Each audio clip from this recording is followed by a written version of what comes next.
Hello, hello, lovelies, and hope you guys are well.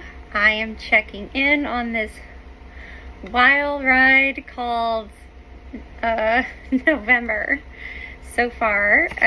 As far as my ovulation goes, it's been crazy, and I just want to update you all on what's happening or what's going on.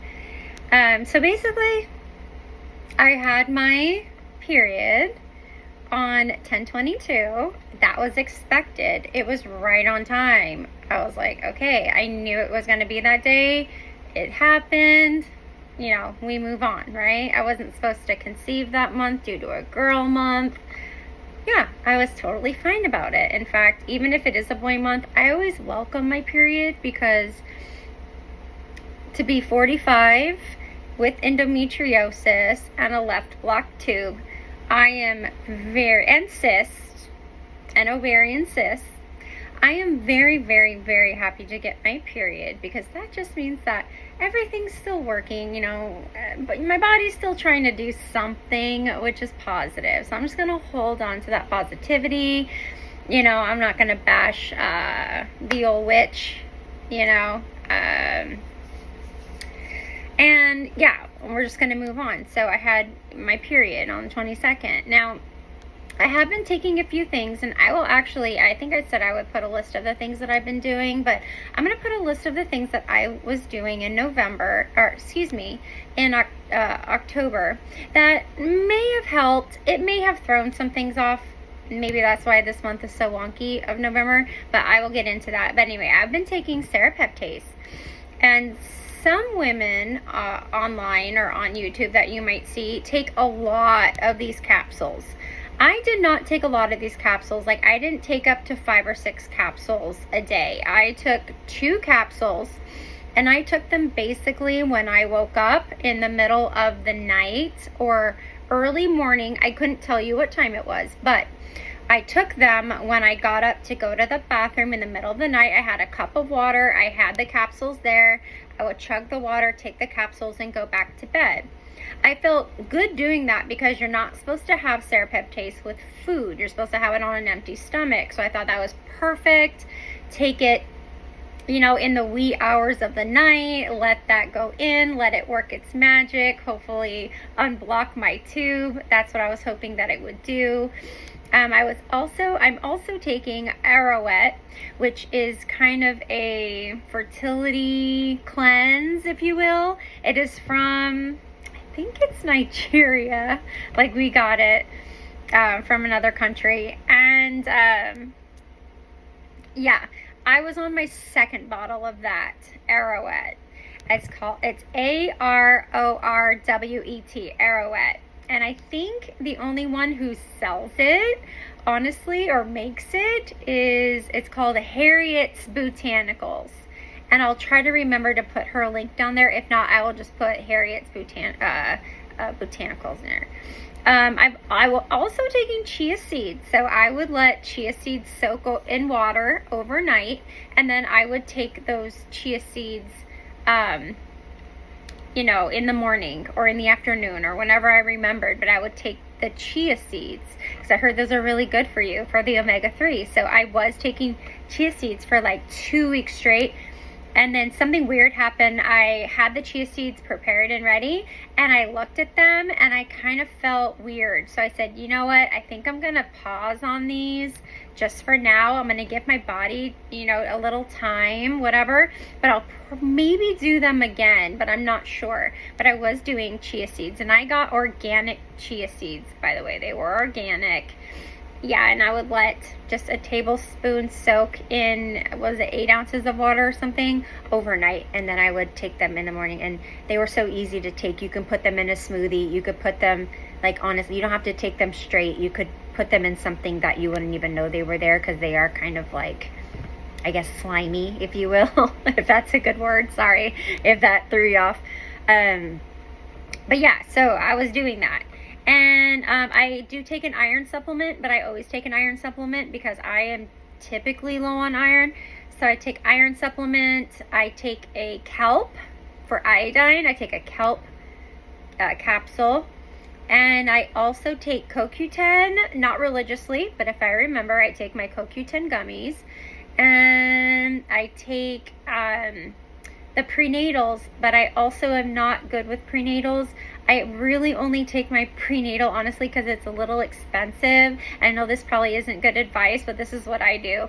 I tend to not take my prenatal until, like, I know it's a boy month, and then I'll start taking it right after my period. I'll start taking it leading up to ovulation, and I'll just keep taking it until I get my, until I feel my symptoms that I'm not pregnant, which is menstrual cramping and those symptoms that you get with menstrual. I get them early enough where I know I'm not pregnant, and you guys know that. So anyway, I was thinking that I was going to ovulate on cycle day 13 or 14, which I normally do like clockwork. I get the EWCM, I get the ovulation pain or cramping, and sometimes I take my basal body temperature, but sometimes I don't. So sometimes, and I take the LH strips. So I know when I'm typically ovulating. Well, I'm also doing 3 apps. I'm doing Fertility Friend, which I log in. It's more of like a scale, and it shows you, and you can log in all your info, and you do your body basal temperature with that. I'm on Fertility Friend. I am on the Flow app, and I am also on Pre-Mom. So I take the pictures, and then it tells me if I'm ovulating or not. Now, I have like months and months of data in those apps, so it kind of, that you want to do that so the app can get to know you and can predict your fertile window for you. That's basically what you're doing it for. So I had done that, and the only one that predicted my ovulation to be like way, way, way, way off, at least for me, was Pre-Mom. And Pre-Mom said that I was going to be ovulating like 4 days later than I would normally. And I was like, there's no way I would ovulate that late. There's no way. Like, I never do. Well, basically, I got these new LH strips from, what are they called? Oh, poopy. I can't remember. I'll put them down. Yeah, anyway, I didn't think they were working. I was like, okay, these are not working. I'm not going to know when my LH surges. Like, I was freaking out because these tests were not giving me results. Like, it was not showing me a positive test on 13 and 14. And that's when I ovulate. Dang it. You know what I mean? I was like, this is crap. So I'm like, okay, you know what? Calm down. Take a breath. Keep testing. I almost gave up. I almost stopped testing. I said, keep testing. And I was like, okay. So I kept testing, and I started getting the CM, the egg white stuff, and I was like, oh, okay. And then I started getting my cramping, and like my temperature was all over the place.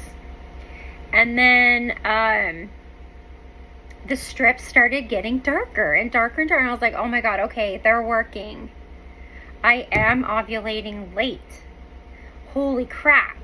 I'm like, oh my god, like, what did this? I don't know. I don't know what did this.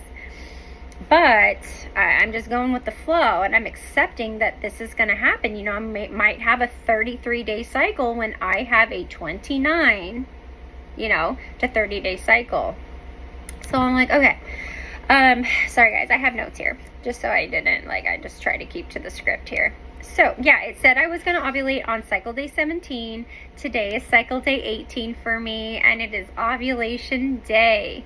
And I know that because I've gotten 3 positive days of OPKs. My peak was yesterday, so today's ovulation day. I am going to report back in 4 days about this cycle because I should be 4 DPO. I should start feeling something, and I can also possibly confirm ovulation with Fertility Friend because of my body basal temperature, and I will be taking that.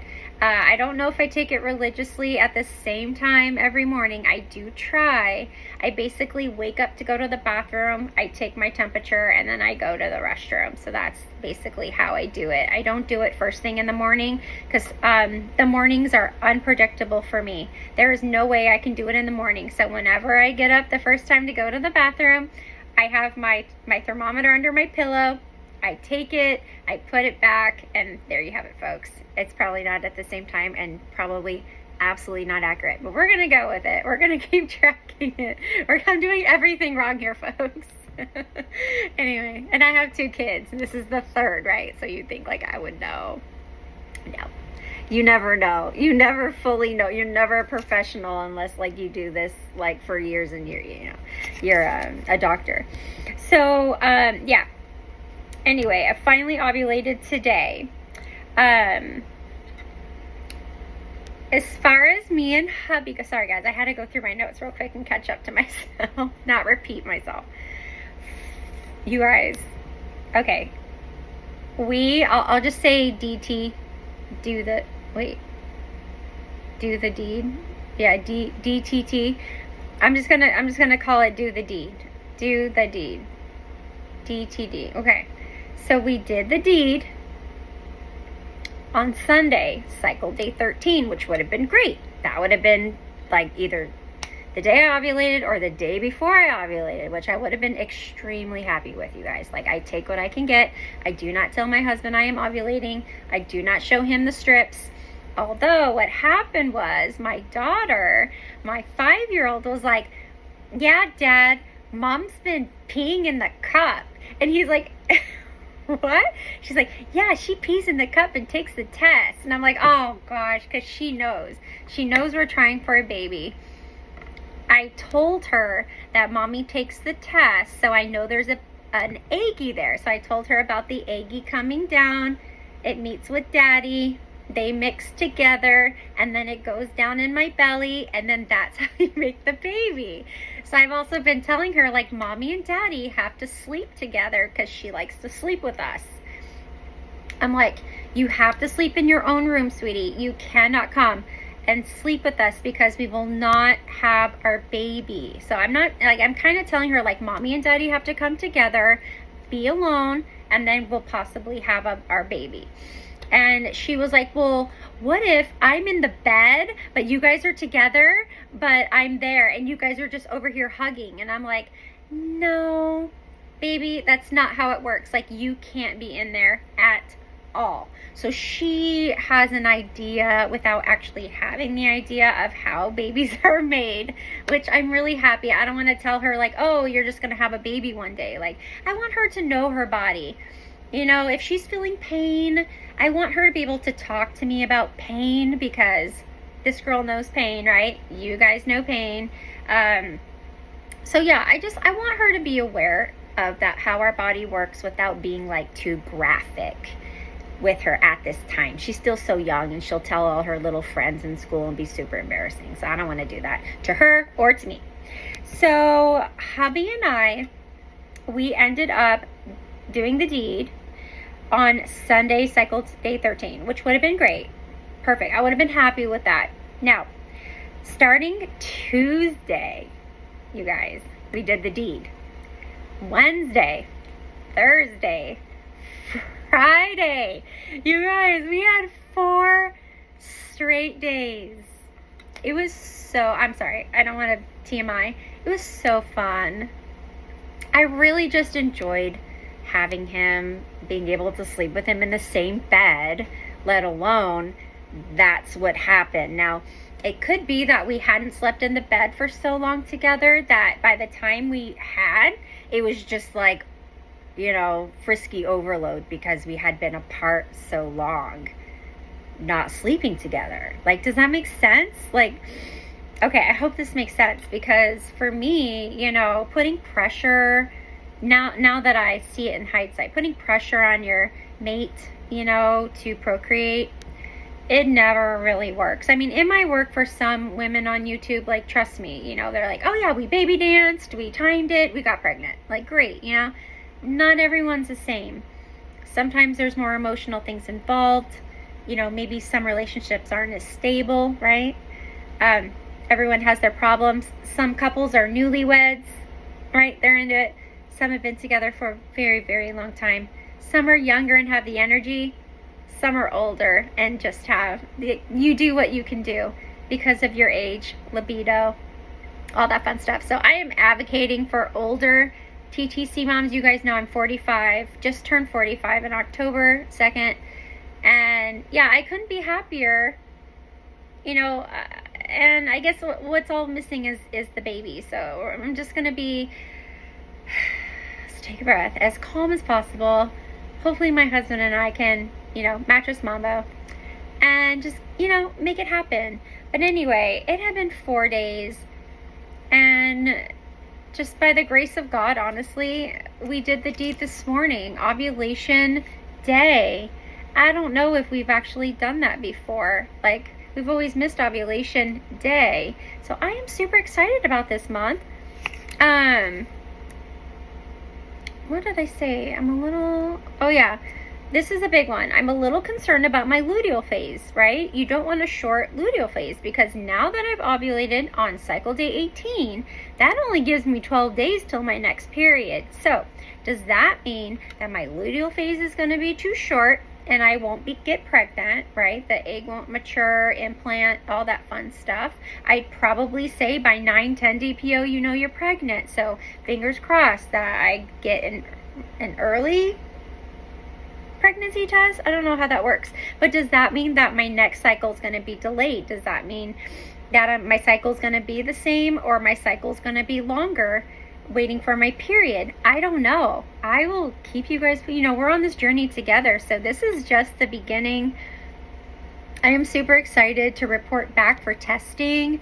I am definitely, if I have to sneak in the bathroom and make a video with you guys, I'm going to do it, because I really just want this all documented. I want it so I can look back and cheer for myself, and then you guys can comment, let me know, you know, if you're pregnant, what's happening with your endometriosis journey, all that fun stuff. Because here, yeah, it's about TTC, but we also have endo. Some of you do, some of you don't. Some of you have other, you know, conditions that are, you know, impacting your fertility. So I am with you.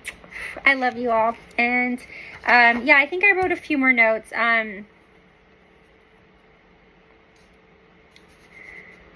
Yeah, I think I went through everything. Yeah, so that's where I'm at. I'm going to show you guys my tests. Oh, they're called Pregables. That's right. Not that other one. Not Pregmate.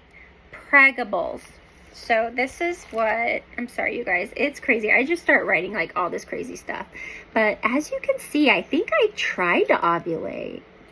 If you can see, I think I tried ovulating and I think it failed.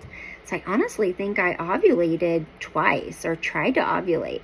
And you can see, right? And you can see all, yep, got a positive, positive, positive. My goodness, look at that. And look, see, it does look like I tried ovulating on cycle day 13, right? Right there. And then I think my body was just like, no, I don't want to ovulate right now. And then it started getting darker and darker and darker. We're on cycle day 18. This is so crazy for me, you guys. I hope you can see these tests. So yeah. So if you haven't like gotten your LH positives, keep testing. Like, it is so true. Keep testing, because I almost gave up. I just said, you know what? I'm, you know, to hell with this. It's too stressful, blah, blah, blah. But then as I started to get those positives, I was like, oh my God. And not that I knew I was ovulating so I could tell my husband, but like just to know that we had gotten together, right? Like that during that time, it was just amazing. It was an amazing feeling. So fingers crossed for me, you guys, this month. If not, it's fine, right? It's fine. But I will check in 4 days, and I will let you guys know about my basal body temperature if my graph indeed go up, confirming, because you need 1, 2, 3. I think it's 3 days of elevated temperature to confirm that you indeed ovulated. So I will see if I got that result. And if not, I'll also let you guys know how I'm feeling, the symptoms for DPO, and then we'll go from there. Anyway, thank you guys for hanging out with me for almost, 20 minutes as I just ramble on. You guys know I don't edit these videos. It is just go, go, go. It is real. It is raw. And we are doing this darn thing together. And yeah, I love you guys. Thank you for subscribing. I almost have 30 people who are interested in what's going on with me. I couldn't be happier and just, yeah, more grateful to have you all. And yeah, it's super fun. And I do recommend that you do something, you know, before you ovulate and during that 2-week wait. Like, I've been doing Uber Eats and it's been super fun. It just gets your mind off things. You kind of forget that ovulation's coming. You just kind of forget that you're in your, you know, 2-week wait and you're waiting for DPOs to just pass by. You know, just do something. Go for a walk. Get involved in something fun. If you can make money from it, even better, right? Yeah, just occupy your time so you're just not going stir crazy and just counting down the days, and just really stay as positive as possible. And I know how hard that is, and I'm just saying that honestly to myself, to remind myself and to remind you guys, if you haven't forgotten, to just take a minute. Let's all just take a deep breath, and yeah, life goes on, doesn't it? Yes, it does. Anyway, lovelies, have a wonderful day. I'll check in about 4 days. Enjoy. Bye.